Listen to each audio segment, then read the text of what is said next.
Hi, today on the 01581 Let's Talk, an update from our town manager and some information on Arts in Common on Saturday, October 5th.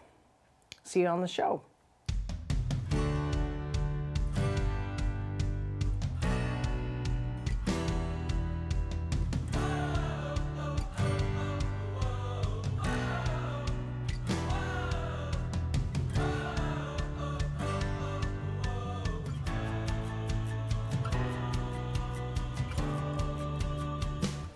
Hi, and welcome to this episode of the 01581 Let's Talk. I'm Shelby Marshall. I'm the host of this show, and I am joined by regular guest Kristi Williams today. She's our town manager. I hope everyone knows that, but just in case, I always want to make sure we make proper introductions. Kristi, welcome. Thank you. So we have an upcoming town meeting on Monday, October 21st. It's at 7 p.m. at the Westborough High School. Hopefully everyone knows where that is. The warrant, looks like this pretty document, is now in version 4. Kristi's got version 4. It will be posted soon to the homepage of the town's website. Is available for anyone to look at. So what we're going to talk about is there, and you can kind of take the show, pause it, go grab your copy and follow along. But we're just going to run through a couple articles we feel like might be of interest to the community. And so with that, Kristi, so we've got about 18 articles, right, so far, yeah. thereabouts. So let's skip right ahead to, we've got some regular recurring articles. They typically come up on many warrants, prior year bills. We've got a contract update where we've finalized a contract with the fire department and some other things. So those are part of the early part of the warrant, but we'll skip to Article 8 on the community center project. So where are we at with that, and what does this article represent? Sure. I think when I've been on your shows previously, we've talked a lot about the community center, from the purchase of the building to what our plans would be after the purchase and going forward to construction for fit up. And so I think as we've gone through that process, post purchase of the building, but really looking at what the fit up is, the board really committed to the community engagement piece to hear from the entire community in many different venues, many different methods, to give feedback into what we wanted in a community center. So I've been sort of on my tours of talking about this.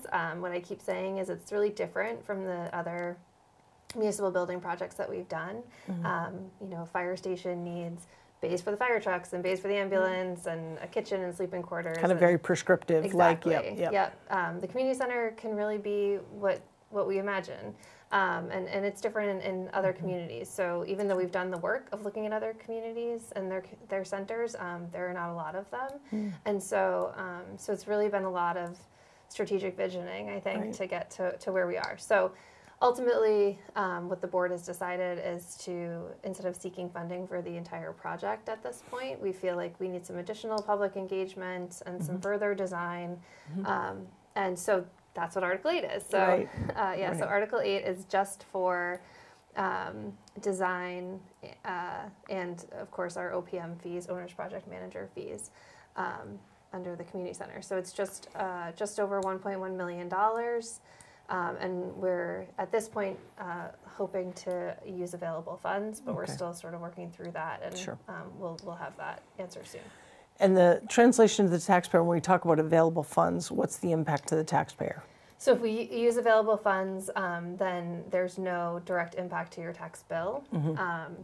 So these available funds that we're seeking to use are stabilization funds, and we always kind of refer to it as the Pulte money, but it's money that the town receives through the Pulte project at the Westborough State Hospital, and this was through a variance that was granted by the ZBA where they were not required, they had a waiver on the affordability requirement at that project, and in turn are providing the town with funds for senior projects, senior capital projects, and affordable housing. And obviously this fits right in line with that, this being the intergenerational community center. So just as a point, just to bring everyone up to speed again, front page of the town's website. You can look at the community center, see any and all of the presentations. Our friends at Westborough TV have taped all of them. There have been many board discussions about it. The Council on Aging, their meetings are taped. They've talked about it. So there's lots of information out there if you so choose to find it. We are at the stage where we had community engagement, a number of designs, and now we're sort of at preferred design. That doesn't mean that's the design going forward. I think it's really important to understand that this article gives us the opportunity, because we learned this through the charrettes and other engagement aspects that have taken place so far, is that we need more input, right? So we're not ready. So, but we don't have any money to go forward. So if we want to move this forward in what I would consider a thoughtful way that allows for that essential community engagement that Kristi talks about, we need this, and we need to be able to work with the professionals to be able to facilitate that and get us to a design that potentially we're ready for at some future town meeting. So with that, let's move on to Article number 9, speaking of more design. Right. So this is the golf club building project, and it's a similar approach where the Municipal Building Committee had contracted for a feasibility study and got some very conceptual designs for a proposed rebuild and renovation of that building. This is an article for $450,000 for us to move forward with hiring an owner's project manager, which we're required to, and then also go through the designer selection laws and bring an architect on board for design work. So this article is proposed to be a borrow through the Golf Club Enterprise Fund. Okay. So what that means is the debt service that we pay on this borrow would be paid through revenue received at the golf club. Okay. And so no direct impact on taxes. Okay, great. And moving on to Article 10. So this is sort of a new, but we'll see a recurring article going forward. Several years ago, we established the Community Preservation Act. That requires establishing a Community Preservation Committee, or CPC, since we like acronyms. So what is this Article 10 doing, Kristi? So this article takes the money that we anticipate receiving in fiscal 25 through the CPA surcharge and distributing it into sort of the required, we call them the buckets. Right.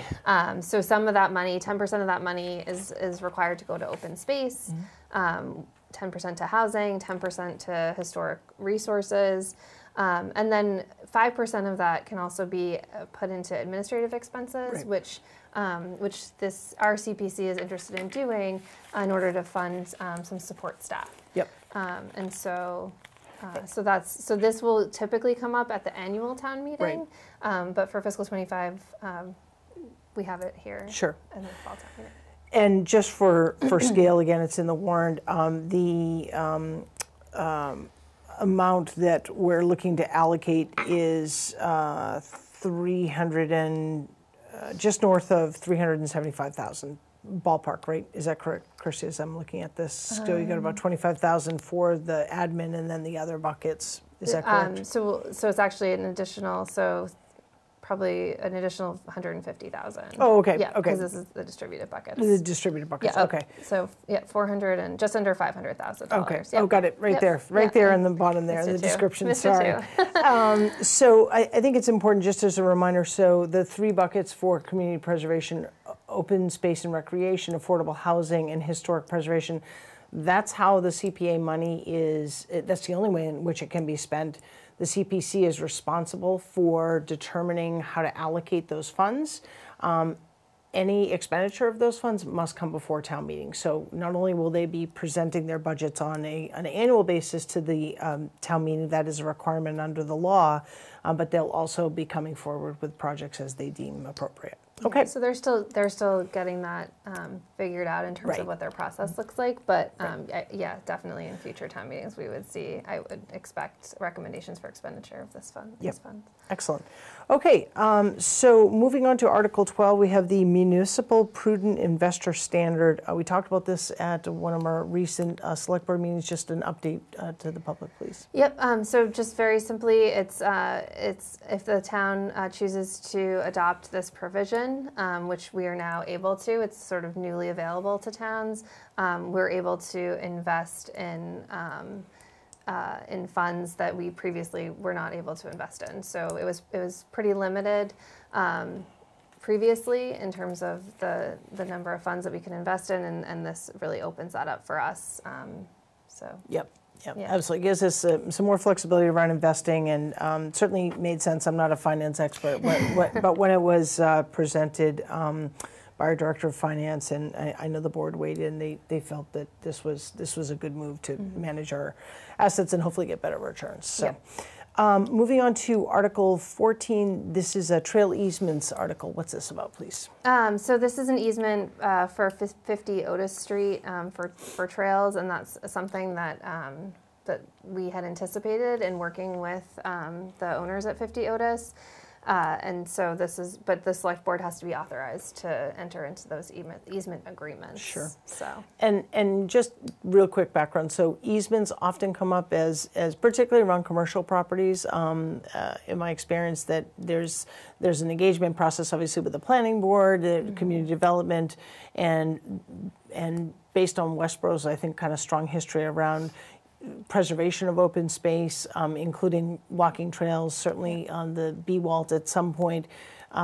If owners are willing to grant easements, we want to accept those. That's right. That's right. So even if an owner wants to give the town an easement, and we've all agreed to all of the terms, it's still, we need to seek town meeting authorization for that. To do so. And there's no cost to this. This is really procedural.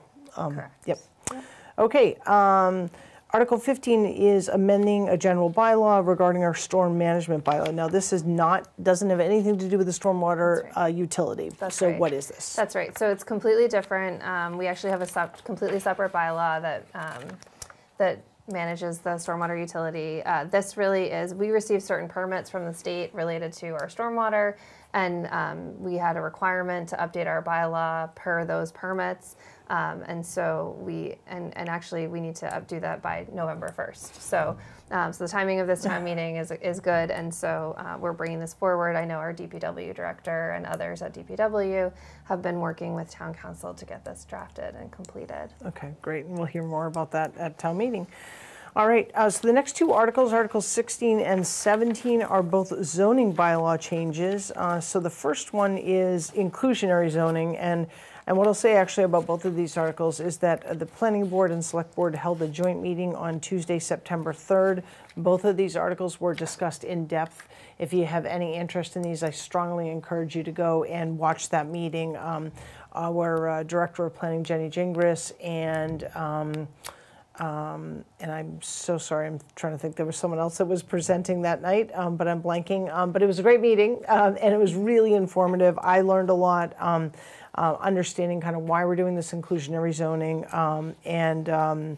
Again, I won't read it. It's multiple pages, as are all zoning articles. Yes. But both 16 and 17 basically address housing. And so those articles will be on the town meeting, and again, September 3rd meeting, you may want to take a look at that. Anything you want to add to that, Kristi? No. Okay. And then the final one is a tax increment financing agreement, or TIF as we call it, with MCL Joint Systems Limited, Article 18. What is it? Yep. So we've done several tax increment financing agreements, or TIFs, in the past. We actually have not done one since we did one with Olympus in 2019. But this is for MCL. It's actually listed MCL and LRF2 BOS Oak Bridal LLC, because that's the owner of the building that we're discussing. And so essentially MCL is looking to expand their operation in Westborough. This would give them a discount on taxes, the taxes that the town would receive as a result of that increase, or as a result of that expansion. So it's not a discount on current taxes, it's a discount on the future taxes that the town would receive. Right, and based on their improvemps and that sort of thing. Yep. Yeah, and so the way that is structured is we're proposing it be structured is similar to how we've done it before, where it's a declining discount rate over a period of I think 15 years. So it's starts at 50%, then 40%, 30, 20, and then stays at 10 until the expiration of the agreement. Right. So in addition to them remaining in Westborough, they anticipate adding 20 new permanent full-time jobs by 2029. Yep, absolutely. And this is a program that's available to many municipalities. To your point, we haven't used this in over 5 years, where we haven't had a request to tap into that. And it'd be great, in my opinion, to keep them here and expanding, sort of in basically an extension of their existing footprint. So reuse of a building. So, all right, awesome. Anything else? No. Okay, all right. So Monday, October 21st, mark your calendars, 7 p.m. at the high school. 18 articles. Will be an interesting discussion as always. I'm going to just pivot for just a moment and provide a quick update on the community center. The community center, through our recreation director, Jen Kirkland, offering guided tours. So I know folks have been really eager, like, what does it look like inside? First of all, the rec department is actually over there now. They're on the second floor. They're operating programs. And if you haven't been over there just to check out what they're doing, you got to go, because I know I've been receiving updates from the recreation department just through their email distribution list, which you too can sign up for. And they've got a lot of programs going on. I was just disappointed. I'm going to lodge a send a little message to Jen that the over 55 basketball I don't yet qualify for. So I was like, I didn't know if I could like come in and like push that. But no, like middle of the day, like an hour of exercise. I thought, how cool is that? But anyway, lots of programs going on the second floor already. Check that out through the recreation department. But the community guided tours are these are 45-minute guided tours, a great way to see the building, hear about plans for future programming, and get the latest updates on the design process. So the tours are free. They ask that you pre-register if you can. You can call the recreation department or register online, and we have the website up here at the bottom of the screen. But the dates that are available for tours are 10/1, 10/3, and 10/7. So again, contact the rec department. And then coming up on Saturday, October 5th, is Arts in Common. It's put on by the Westborough Cultural Council. This event will take place down at Bay State Commons from 11 a.m. to 5 p.m.